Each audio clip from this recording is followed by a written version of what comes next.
Afternoon to all of you guys. Now I am going to take mock interview of one of my student. He is from Uttar Pradesh Kanpur. आप लोग mock सुने, इससे फ़ायदा उठाएं. मेरा number है 7503235358 और आगे बढ़ें. और कोई भी इंटरव्यू रेगुलेटरी बॉडी, आपका insurance sector, banking, scale 1, scale 2, RRB वगैरह के लिए मुझसे कांटेक्ट करें. स्केल 3. चलिए, मैं कमिन सर से स्टार्ट कीजिए. मैं कमिन सर. प्लीज़ कम. सोचिए कि आज आप फाइनली लखनऊ बैठे हुए हैं. जी sir. Sir good afternoon. Good afternoon. बैठिए. Thank you sir. आप लखनऊ आए हैं. लखनऊ को किस नाम से जाना जाता है? सर लखनऊ को नवाबों की सिटी के नाम से जाना जाता है. कानपुर से कितने देर लगा आपको यहाँ आने में? कैसे आए आप? सर अप्रॉक्स 2 आवर्स लगा है सर. मैं बस से ट्रैवल करके आया हूँ. अकेले आए हैं? जी सर. कानपुर को और किस नाम से जाना जाता है? सर कानपुर को मैनचेस्टर ऑफ द ईस्ट और लेदर सिटी के नाम से भी जानते हैं. Sir Manchester of the east इसको इसलिए बोलते हैं क्योंकि सर यहाँ पे टेक्सटाइल और केमिकल की ज्यादा फैक्ट्रीज हैं. और सर लेदर सिटी इसलिए बोलते हैं क्योंकि यहाँ पे लेदर का प्रिविलेज काफी ज्यादा है, लेदर इंडस्ट्री का. किस साल आपने अपना ग्रेजुएशन पूरा किया? सर 2016 में. उसके बाद अब तक आप क्या कर रहे थे? थोड़ा समय हो गया, इतने समय से आपकी नौकरी क्यों नहीं लगी है? प्लीज एक्सप्लेन करें. सर जब मैंने ग्रेजुएशन करके निकला तो सर एक्चुअली इतना गाइडेंस मेरे पास था नहीं, किसी का मेरे को मिल नहीं पाया कि मुझे किस लाइन पे जाना चाहिए. तो सर अप्रॉक्स 1.5 ईयर्स तो इसी में निकल गया. फिर सर मुझे बैंकिंग के बारे में थोड़ा नॉलेज मिला अपने रिलेटिव्स से. तो सर मैंने इस फील्ड की तरफ मूव ऑन किया, इसके बारे में पता लगाया कि किस तरीके से क्या प्रोसेस है. फिर सर मैंने प्रीलिम्स की प्रिपरेशन करी. आराम से. जी सर. सर मैंने प्रीलिम्स की प्रिपरेशन करी तो सर उसमें ही अप्रॉक्स 1 to 2 ईयर्स लग गए एक स्किल बनाने में कि नहीं अब फ्री निकल जाएगा. तो सर उसके बाद फिर कोविड आ गया तो सर फिर स्टडी का ब्रेक डाउन हो गया. फिर सर 2021 में मैंने एक बार आरआरबी क्लियर भी किया मेंस का, और मैं इंटरव्यू में आया हुआ था. तो सर उसमें समहाउ मेरा नहीं हो पाया. क्या रीजन था वहाँ सेलेक्ट नहीं होने का? सर मेंस में मार्क्स थोड़ा कम रह गए थे, स्कोर थोड़ा कम अच्छा हो पाया था. इस बार मेंस में कितना मार्क्स होगा? सर एग्जाम अच्छा हुआ है तो होपफुली इस बार अच्छा स्कोर हो जाएगा. Good, very good. Uttar Pradesh की मुख्य फसलें क्या हैं? सर उत्तर प्रदेश की सर मुख्य फसलें हैं गेहूं, ज्वार, बाजरा और चावल. और सर यहाँ पे सर मेन जो यूपी का डिप्टी सीएम कौन है? सर यूपी के सर डिप्टी सीएम है सर केशव प्रसाद मौर्य. अभी किस राज्य में इलेक्शन हो रही है जिसके प्रचार में योगी जी का बड़ा नाम आ रहा है? कल भी वो रैली कर रहे थे. सर झारखंड पे. झारखंड में ही गए हैं वो. गुड. आप मुझे बता दें कि कॉन्ट्रैक्ट फार्मिंग एक वर्ड सुना है जो कि किसान बिल के अंदर जिक्र था इसका? जी सर. क्या होता है contract farming? Sir contract farming में सर किसानों को सर कॉन्ट्रैक्ट दिया जाता है और उसमें उन्हें एक स्पेसिफाइड फसल बताई जाती है जिसके सर उनको जिसका मतलब उस पर वर्क करना होता है उनको. वो अपने मन से अपनी मर्जी का कुछ भी फसल नहीं कर सकते. What is priority sector lending? Sir priority sector lending में सर आरबीआई ने अपना एक पास किया हुआ था. उसमें उन्होंने बोला हुआ था कि कुछ सेक्टर्स को बैंक अपने लोन का कुछ परसेंट उन सेक्टर्स को देना पड़ेगा उनकी ग्रोथ कराने के लिए, और ताकि हमारी इकोनॉमी भी ग्रो कर सके. सर ये सेक्टर्स से हमारे agriculture, MSME, credit, micro credit और renewable energy, agriculture, housing and others. Okay. आप मुझे बता दीजिए कि आपने सुना होगा कि किसान है, मान लीजिए कि किसानों को उनके फसलों से रिलेटेड, कुछ उर्वरक से रिलेटेड, किसान कॉल सेंटर सुना है क्या? एक वर्ड नहीं सर. या वर्ड सुन के क्या लगता है? किसान कॉल सेंटर, चलिए नहीं सुना है, मान लीजिए अभी बोला है. इस वर्ड से क्या लगता है कि इससे क्या होता होगा, क्या हेल्प मिलता होगा किसानों को? सर इसमें किसानों को गाइडेंस दिया जाता है कि उन्हें किस तरीके का फर्टिलाइजर्स यूज करना चाहिए अपनी फसलों के लिए, कौन सी सीड्स उनको यूज करनी चाहिए जिससे वो हाई यील्ड कर सके. ओके. आप मुझे बता दीजिए कि ऑर्गेनिक फार्मिंग क्या होती है? सर ऑर्गेनिक फार्मिंग में हम लोग बायो जो फर्टिलाइजर्स होते हैं, बायोमास फर्टिलाइजर्स, उनका यूज करते हैं instead of chemical fertilisers. Sir chemical fertilisers हमारी जो लैंड होती है उनको इनफर्टाइल कर देते हैं. तो सब लोग बायोमास की तरफ मूव करते हैं जो हमारे एनिमल वेस्ट या प्लांट वेस्ट से बने हुए होते हैं. ओके. डिमांड ड्राफ्ट और चेक में डिफरेंस बताएं. सर डिमांड चेक हमारा बाउंस हो सकता है, डिमांड ड्राफ्ट हमारा बाउंस नहीं होगा क्योंकि सर ये प्रीपेड होता है. सर डिमांड ड्राफ्ट की मेकिंग में सर एक्स्ट्रा चार्जेस पड़ते हैं, चेक की मेकिंग में कोई एक्स्ट्रा चार्जेस नहीं पड़ता है. Very good. आप मुझे बता दें कि आपने सुना होगा, कहा जाता है कि कार्ड के पीछे सीवीवी नंबर होता है. कितने अंकों का होता है और Yes, sir. सीवीवी का फुल फॉर्म क्या होता है? सर सीवीवी का फुल फॉर्म होता है कार्ड वेरिफिकेशन वैल्यू और सिर्फ 3 डिजिट का नंबर होता है फॉर सिक्योरिटी पर्पस। हर्षित, आपका ग्रेजुएशन कहाँ से पूरा हुआ और किस सब्जेक्ट में? सर ग्रेजुएशन मैंने कानपुर यूनिवर्सिटी से किया हुआ है sir, physics chemistry maths PCM से। फिजिक्स में आप मुझे बता दीजिए कि सीवी रमन जी ने रमन इफेक्ट का खोज किया था, तो नेशनल साइंस डे कब मनाते हैं और ये रमन इफेक्ट क्या है?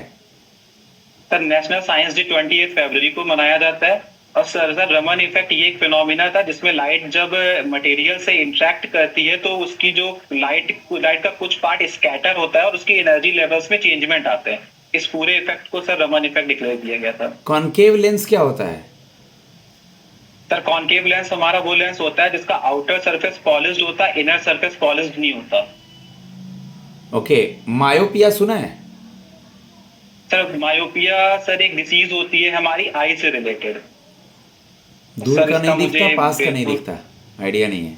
सर नहीं sir, sorry sir.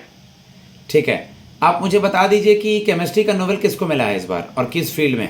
Sir chemistry का नोबेल इस बार डेविड बेकर, डेमिस हैजबिस और जॉन जम्पर को मिला हुआ है।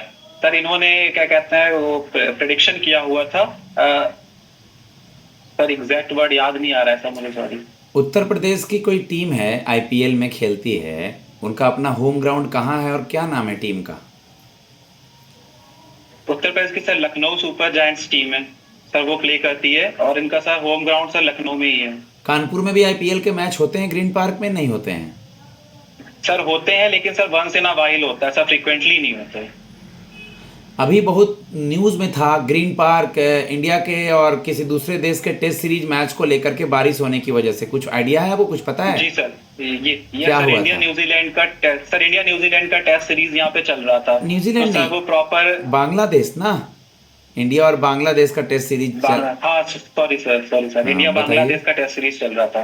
तो सर उसमें इंटरप्शन हुआ था बारिश की वजह से काफी। तो एक सर दिन- लास्ट में लेकिन रिजल्ट डिक्लेयर हुआ था तो उसमें इंडिया जीत गया था।